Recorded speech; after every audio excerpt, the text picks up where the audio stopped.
નમસ્કાર વિદ્યાર્થી મિત્રો, સ્વાગત છે તમારું યુટ્યુબ ચેનલની અંદર. ધોરણ 10ની અંદર ગણિત વિષયમાં આપણે ત્રિકોણ ચેપ્ટર, છઠ્ઠું ચેપ્ટર છે એમની અંદર સ્વાધ્યાયના પ્રશ્નના જવાબ જોઈએ છીએ 6.2માં. 8, 9, 10 દાખલા છે એની આપણે ચર્ચા કરશું. વિડીયો અંત સુધી જોજો. વિડીયો ગમે તો લાઇક કરજો, તમારા મિત્રો પણ મોકલજો. સાથે ચેનલને સબસ્ક્રાઈબ ન કરી તો ચેનલને સબસ્ક્રાઈબ કરી લેજો. હવે 8મા દાખલાની અંદર આપણે એમ કીધું છે કે પ્રમેય 6.2નો ઉપયોગ કરીને સાબિત કરવાનું છે કે ત્રિકોણની બે બાજુઓના મધ્યબિંદુમાંથી પસાર થતી રેખા ત્રિકોણની ત્રીજી બાજુને શું હોય છે? સમાંતર હોય છે. એટલે આ બે બાજુ છે એ બાજુને અહીંયા જે સમાંતર રેખા દોરી છે ત્રીજી બાજુને કેવી થાય છે? અહીંયા સમાંતર થાય છે. સાબિત કરવાનું છે. તો પક્ષમાં આપણે આપી દીધું છે બે બાજુ. તો ત્રિકોણ એબીસીની અંદર બે બાજુઓ છે. એબી એને વચ્ચેનું બિંદુ છે પી અને એસીનું મધ્ય બિંદુ છે ક્યુ. એટલે લખી શકીએ ત્રિકોણ એબીસીમાં પી અને ક્યુ અનુક્રમે એબી અને એસીના મધ્ય બિંદુ છે. તો સાબિત શું કરવાનું છે? તો કે પી ક્યુ છે એ સમાંતર છે બીસીને સાબિત કરવાનું છે.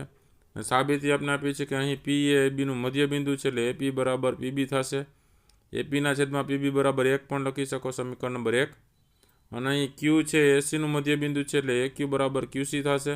એટલે એ ક્યુના છેદમાં ક્યુસી બરાબર 1 તમે લખી શકો. સમીકરણ 1 અને 2 પરથી આપણે લખી શકીએ એપીના છેદમાં પીબી બરાબર એક્યુના છેદમાં ક્યુસી. હવે ત્રિકોણ એબીસીની અંદર વાત કરીએ તો એમાં પી અને ક્યુ બિંદુઓ અનુક્રમે એબી અને એસી ઉપર આવેલા છે. તેથી એપીના છેદમાં પીબી બરાબર એક્યુના છેદમાં ક્યુસી લખી શકો. તેથી પ્રમેય 6.2 મુજબ આપણે એમ કહી શકીએ કે પી ક્યુ છે એ બીસીને સમાંતર છે.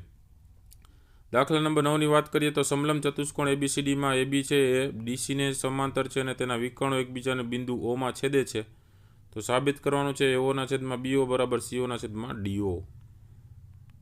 તો આપણે સાબિતી જોઈએ. એમાં પક્ષ આપણે લખી શકીએ કે સમલંબ ચતુષ્કોણ એબીસીડીમાં એબી છે એ ડીસીને સમાંતર છે અને વિકર્ણો એસી અને બીડી એકબીજાને બિંદુ ઓમાં છેદે છે. બરાબર, એ બે એકબીજાને ઓમાં છેદે છે. તો સાબિત આપણે સાધ્ય લખી શકીએ કે એઓના છેદમાં બીઓ અને એ જ રીતે સીઓના છેદમાં ડીઓ. તો રચના આપણે કરવી પડશે કે ઓમાંથી પસાર થતી એબીને સમાંતર રેખા આપણે એવી દોરીએ જે એડીને પીમાં છેદે. બરાબર, એટલે એડીને પીમાં છેદે એવી સમાંતર રેખા એબીને સમાંતર રેખા પીઓ આપણે દોરી છે. તો સાબિતી જોઈએ તો અહીંયા ઓપી છે એ એબીને સમાંતર છે અને એબી છે પાછું ડીસીને સમાંતર છે. તો ઓપી છે એ પાછું ડીસીને સમાંતર થશે. એટલે લખી શકીએ કે ઓપી સમાંતર એબી અને એબી છે એ ડીસીને સમાંતર છે. તેથી ઓપી છે એ ડીસીને સમાંતર છે. બરાબર, સમાંતરની નિશાની છે. હવે ત્રિકોણ બની જશે. ત્રિકોણ એડીસીની આપણે વાત કરીએ તો આ ત્રિકોણની અંદર ઓપી છે ડીસીને સમાંતર છે અને બિંદુ પી છે એ એડી ઉપર આવ્યું છે અને બિંદુ ઓ છે એસી ઉપર આવેલું છે. એટલે આમાં વિભાજન કરીએ તો ગુણોત્તર મળી જશે પ્રમેય 6.1 પ્રમાણે ઓએના છેદમાં ઓસી અને પીએના છેદમાં પીડી. બરાબર, એ રીતે આપણે ગુણોત્તર મળી જશે પ્રમેય 6.1 પ્રમાણે. ઓએના છેદમાં ઓસી બરાબર પીએના છેદમાં પીડી થયું. એ જ રીતે ત્રિકોણ તમારો બનશે કયો? ડીએબી. બરાબર, આ ડીએબી આ ત્રિકોણની વાત છે. એની અંદર ઓપી અને એબી છે એકબીજાને સમાંતર છે. ઓપી અને એબી એકબીજાને સમાંતર છે. તો બિંદુઓ પી તથા ઓ અનુક્રમે એ અને ડી એડી ઉપર પી આવ્યું છે અને બીડી ઉપર ઓ બિંદુ આવ્યું છે. એટલે એનો પણ ગુણોત્તર એ જ રીતે થશે પ્રમેય 6.1 પ્રમાણે કે પીએના છેદમાં પીડી બરાબર ઓબીના છેદમાં ઓડી. પ્રમેય 6.1 પ્રમાણે એટલે બે સમીકરણ તમે જુઓ તો બેની અંદર પીએના છેદમાં પીડી છે એ બેને સરખાવો તો સામસામે આ બે સરખા થશે. એટલે સમીકરણ 1 અને 2 ઉપરથી ઓએના છેદમાં ઓસી બરાબર ઓબીના છેદમાં ઓડી થશે. હવે આને તમે ઓસીને અહીંયા સામે ક્રમ સંચયના નિયમ પ્રમાણે સામસામે ફેરવી નાખો તો ઓએના છેદમાં ઓબી આવી જશે અને ઓસીના છેદમાં ઓડી આવી જશે. હવે એના આવી રીતે પણ લખી શકો એઓના છેદમાં બીઓ એના બરાબર સીઓના છેદમાં ડીઓ. જે માગેલ સમીકરણ હતું એને સાબિત કરવાનું હતું.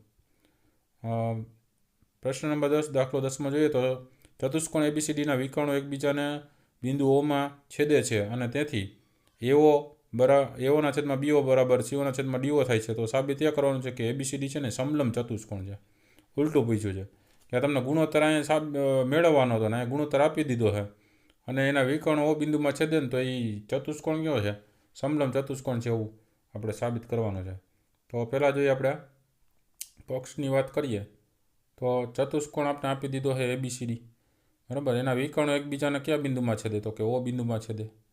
એટલે એઓના છેદમાં બીઓ અને એના બરાબર CO ના છેદમાં DO આપણે આપી દીધું છે. સાબિત એ કરવાનું છે કે ABCD છે સમલંબ ચતુષ્કોણ છે. તો રચના કરવી પડશે એ જ રીતે કે બિંદુ Oમાંથી ABને સમાંતર રેખા છે, આ ABને સમાંતર રેખા દોરો જે ADને અહીંયા બિંદુ Pમાં છેદે છે. બરાબર. તો સાબિતી જોઈએ તો પહેલો ત્રિકોણ આપણે લઈએ DAB. આ ત્રિકોણની વાત કરીએ તો PO છે ABને કેવો છે? સમાંતર છે. તો ત્રિકોણ DABમાં બિંદુ P એ ADને છેદે છે અને બિંદુ O એ DB ઉપર આવેલું છે. અને PO છે એ ABને કેવો છે? સમાંતર છે. તેથી આપણે ગુણોત્તર લખી શકીએ APના છેદમાં DP બરાબર BOના છેદમાં DO. એ પ્રમેય 6.1 પ્રમાણે લખી શકીએ. પક્ષમાં આપણે આપી દીધું છે AOના છેદમાં BO બરાબર COના છેદમાં DO. એ પક્ષમાં આપણે આપી દીધું છે. ત્યાં તમે સરખાવો. બરાબર. તો સમીકરણને આવી રીતે પણ તમે લખી શકો AOના છેદમાં CO બરાબર BOના છેદમાં DO. BOના છેદમાં DO અહીંયા છે ને અહીંયા છે. તો એનો મતલબ કે આ BOના છેદમાં DO અને આ BOના છેદમાં DO છે એટલે સામસામે કેવો થાય? સરખા થાય. સમીકરણ 1 અને 2 ઉપરથી APના છેદમાં DP બરાબર AOના છેદમાં CO. હવે ત્રિકોણ ADCમાં વાત કરીએ તો બિંદુઓ P અને QO છે અનુક્રમે AD અને AC ઉપર આવેલા છે. તેથી APના છેદમાં DP બરાબર AOના છેદમાં CO થશે. એટલે પ્રમેય 6.2 પ્રમાણે જો એ ગુણોત્તર સરખો થતો હોય તો એ જે રેખા છે બરાબર એ રેખાખંડ PO એ કોને સમાંતર થાય? DCને થાય. એટલે હવે રચના મુજબ PO છે એ ABને અને ઉપર સાબિત કર્યા પ્રમાણે કે PO છે એ DCને પણ સમાંતર હોય. એનો મતલબ કે AB અને DC પાછા શું હોય? સમાંતર હોય. કહેવા શું માગે છે કે આ PO છે બરાબર એ ABને સમાંતર હોય અને PO છે એ DCને સમાંતર હોય.